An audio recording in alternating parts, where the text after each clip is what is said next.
این امروز میبینیم از کسی که مثال یگان منفعت دارد سلامش میدهیم، کسی که منفعت ندارد سلامش نمیدهیم.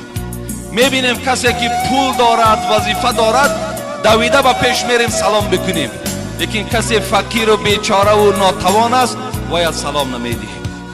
حالا که حبیب خدا میگوید کسی را میشناسی و کسی را نمیشناسی و از کدام جمله انسان نباشد شما با او سلام دهید. این بهترینی چی است؟ از عملهای اسلامی به شمار میرود. ان اول الناس بالله من بدأهم بالسلام. حبیب خدا گفتند از همه در بزرگترین شما کیست؟ آن کسی که اول سلام میدهد. ببین اول سلام دادن بزرگی شما را نشان میداده است.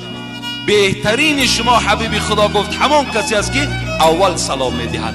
بسیاری آدم از روی تکبری اول سلام نمیدهد، میایستد تا که مردم وی سلام دهند.